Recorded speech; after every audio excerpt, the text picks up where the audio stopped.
just how captivating and riveting the World Cup was this past weekend in the NFL. Just it continued to throw more curveballs and wrenches into our preconceived notions of who these teams are, what we expect from them.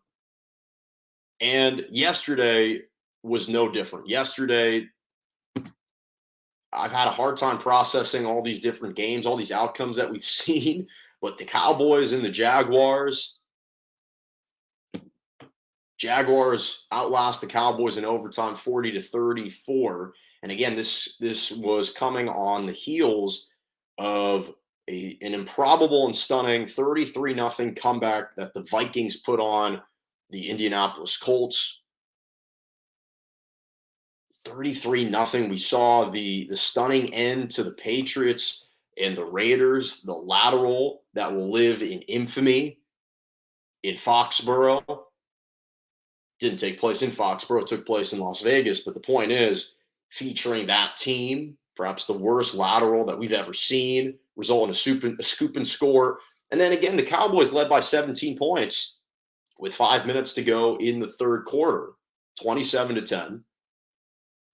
And the Jaguars chipped away, sent the game, extended it into overtime, and then pick six off Dak to win. But what stands out to me, and obviously all these games are important because of playoff implications, but what stands out to me is these are the types of games, if you're Dallas, these are the types of games that championship caliber teams find a way to win. Simple as that. You can chalk it up to multiple reasons. Perhaps they were looking past the Jaguars, likely to the Eagles. Obviously, Micah Parsons had been talking about the Eagles the week prior. So the defense really hasn't been showing up the last several weeks. They had a major letdown in the second half. But championship caliber teams find ways to win these games. We saw the Chiefs were in a dogfight on the road against the Texans. Wasn't pretty. By no means was it a coronation of the Chiefs being the best team in the NFL. But the bottom line is they found a way to win in overtime and to keep pace with Buffalo for the top seed. That's just what these elite teams do.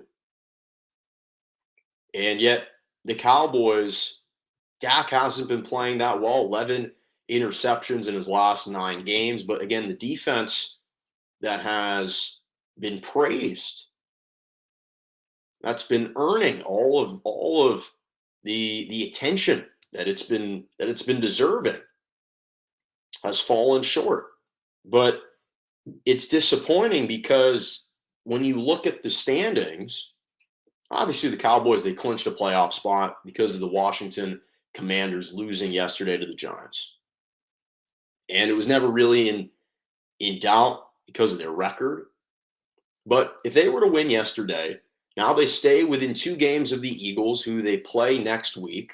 If they beat the Eagles, they're only 1 game back. And if the Eagles have a slip up in the final couple of weeks, now they take the number 1 spot, number 1 seed in the NFC, because at the time, that would have given them a 1-game lead over the San Francisco 49ers, who are at 10-4. Cowboys would have been at 11-3. They're at 10-4.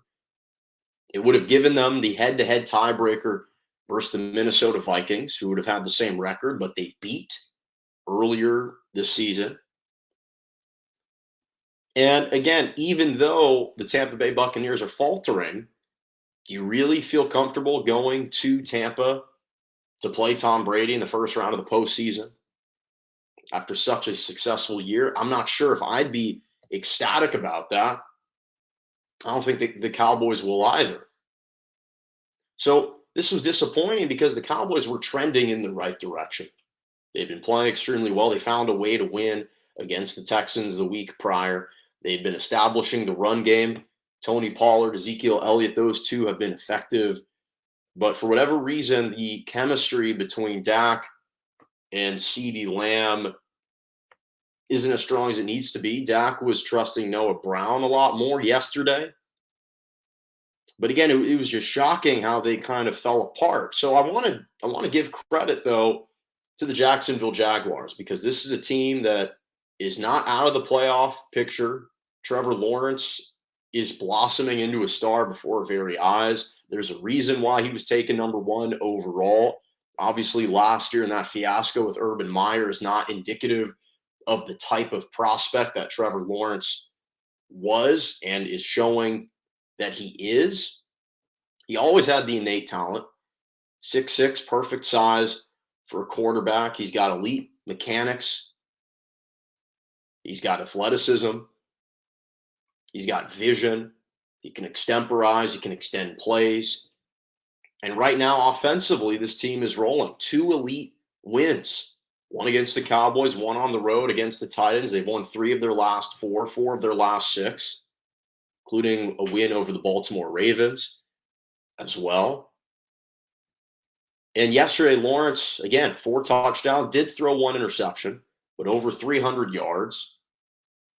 And if you look at Trevor Lawrence and his growth, especially over the last 6 weeks, and again, give a lot of credit to Doug Peterson now that he is operating under an offensive coach who's actually proven that he can be successful in the NFL, like Doug Peterson.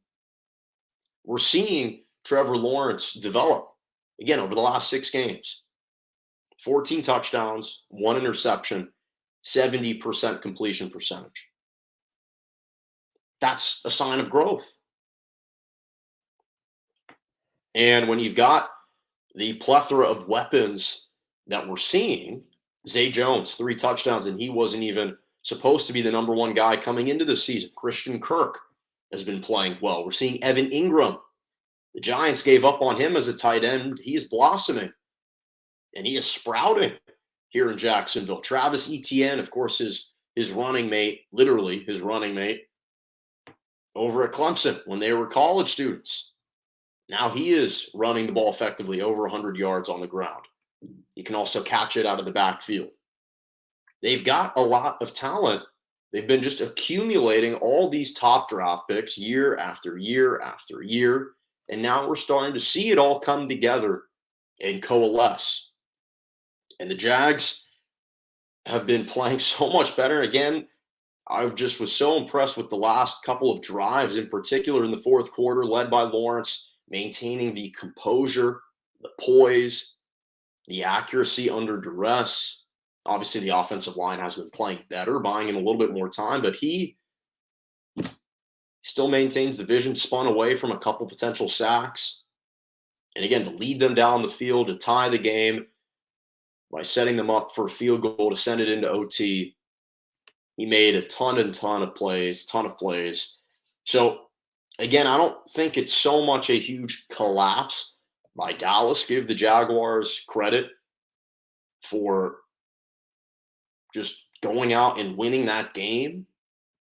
But Dallas should be disappointed because that is a game that they should have won.